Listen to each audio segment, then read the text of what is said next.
Hello, you are watching Shalom World News. I'm David Kerr from Lansing in Michigan, and these are your latest news headlines from around the world. Pope Francis has renewed his appeal for peace in the Holy Land. Speaking during his Angelus address on Sunday, the Holy Father said that he's following the situation in Israel and the Gaza Strip with much pain. He also renewed his call for the release of Israeli hostages being held captive by Hamas and demanded that children, the elderly, women and all civilians are not victims of the conflict. It's now just over a week since more than 1,400 people in Israel were killed in attacks launched by the Islamist militant movement Hamas, who've governed the Palestinian territory of the Gaza Strip since 2006. In the days since then, nearly 2,700 people in Gaza have been killed in Israel's retaliatory bombardment. Meanwhile, Israel's military are ranged on the border with Gaza in preparation for an invasion of the territory by land, sea and air. In anticipation, Pope Francis called upon all sides to respect humanitarian law, especially, he said, in Gaza, where he observed an urgent need to guarantee humanitarian corridors and to rescue the entire population. Repeating his firm belief that wars are always a defeat, the Holy Father invited all people to join the Church in the Holy Land this Tuesday in a day of prayer and fasting for peace. Meanwhile, Israel's foreign minister has criticised the Vatican for not issuing a sufficiently clear and unequivocal condemnation of Hamas. In a communique sent to the Holy See's Secretary of State, Archbishop Paul Gallagher, Israeli Foreign Minister Eli Cohen said, quote, "It is unacceptable that you put out a statement expressing worry primarily for Gazan civilians, while Israel is burying 1,300 who were murdered." France says it will deploy 7,000 soldiers across the country after declaring a top-level terror alert following the fatal stabbing of a teacher in a suspected Islamist attack. 57-year-old Dominique Bernard was killed on Friday at his school in the northeastern town of Arras, which is home to a large Jewish and Muslim population. Police soon arrested the suspected attacker. He's Mohammed Mokochev, a 20-year-old Chechen refugee. Police say the attacker shouted Allahu Akbar, which means God is greatest in Arabic, before launching his fatal attack. French President Emmanuel Macron has denounced the incident as an act of Islamist terror. The official ethics advisory body to the Danish Parliament has recommended that politicians in the Scandinavian nation reject any legal status for euthanasia.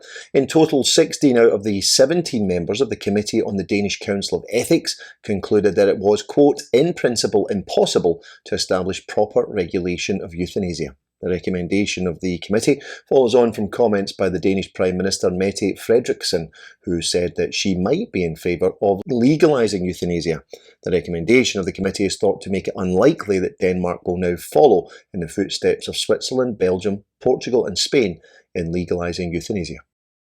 Two international Christian bodies are calling upon the European Union to intervene in the humanitarian crisis in Armenia. The plea from the Conference of European Churches and the World Council of Churches comes after more than 120,000 ethnic Armenians have fled the disputed enclave of Nagorno-Karabakh after it was seized by Azerbaijani forces last month. The region is recognised internationally as part of Azerbaijan, but has been controlled by ethnic Armenians for 3 decades. The two Christian bodies are now urging the EU to provide immediate and sustained humanitarian support for the refugees, who they say are lacking adequate assistance to meet their basic needs for food and shelter. An investigation is ongoing in Afghanistan following an apparent suicide blast at a Shiite mosque on Friday in the northern province of Baghlan. According to Afghanistan's Taliban government, at least 7 people were killed in the explosion and more than 15 others injured. Although the numbers of such attacks have reduced since the Taliban's return to power in 2021, a number of armed groups such as the Islamic State's regional chapter still remain active. More than 180,000 pilgrims have gathered at the Shrine of Our Lady of Fatima in Portugal to pray for peace across the world, including in the Holy Land and Ukraine. The candlelight vigil was presided over by Cardinal Americo Aguiar, the Bishop-elect of Setúbal in Portugal. the Cardinal exhorted pilgrims from 35 countries to pray to Mary, the Mother of Heaven, for the gift of peace for Ukraine and for the land of Jesus. The gathering in Fatima took place on the eve of October the 13th, which is the anniversary of the 1917 miracle of the sun, when large crowds witnessed the sun spinning and dancing in the sky. The celestial happenings followed a prophecy made by 3 local shepherd children that Our Lady would appear and perform miracles on that particular date. Also on October the 13th, the Congress of Colombia played host to a Grand Rosary prayed for the people of the South American nation. The initiative was led by Mauricio Garaldo, who is a member of the National Senate, and Luis Miguel Lopez Arcebal, who sits in the House of Representatives. Also present were 150 others, including clergy and the lay faithful. A further 14,000 people took part online. The event began with the installation of Our Lady of Fatima in the elliptical hall of the Parliament building. That was then followed by Marian hymns performed by the police orchestra. Then the chaplain to the Congress, Monsignor Pedro Mercado, offered Holy Mass, after which the Holy Rosary was recited. A group of Christian parents have filed a lawsuit against the state of California over a charter school policy prohibiting the inclusion of religious materials in homeschool study programs. The parents of school-aged children who participate in the independent study programs of Blue Ridge Academy and Visions in Education charter schools seek to include Christian content in their coursework. In a complaint filed Wednesday in the United States District Court for the Eastern District of California, the parents argued that they should be allowed to include Christian instruction as part of their study program. The Presbyterian Church of Wales is urging the British government to stand up for persecuted Christians in the Indian state of Manipur. Hundreds of Christians have been killed in Manipur since conflict broke out in May between the largely Hindu Meitei community and Kuki tribes who are majority Christian. The violence has also seen over 200 church buildings torched, over 7,000 homes burned down, and over 41,000 people forced to flee the northeastern state. After opening hundreds of relief camps, the Presbyterian Church of India appealed to the church members in Wales for support, hence the appeal to the British government.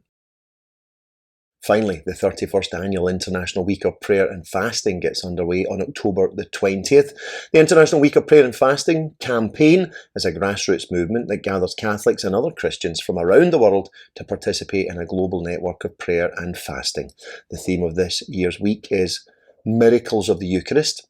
The week will begin with a 3-day online conference, including a recorded message presentation by the mother of Blessed Carlo Acutis, and will end on October the 28th with an in-person conference at the Basilica of the National Shrine of the Immaculate Conception in Washington, D.C. The Week of Prayer and Fasting has 5 goals: the conversion of all people and nations, to build a culture of life, to defend the sanctity of marriage and family life, for peace, and to implore God's mercy for all priests and vocations. Well, that's your latest headlines for now. Do join us for more tomorrow. You can also join us at swnews.org for news updates. Shalom.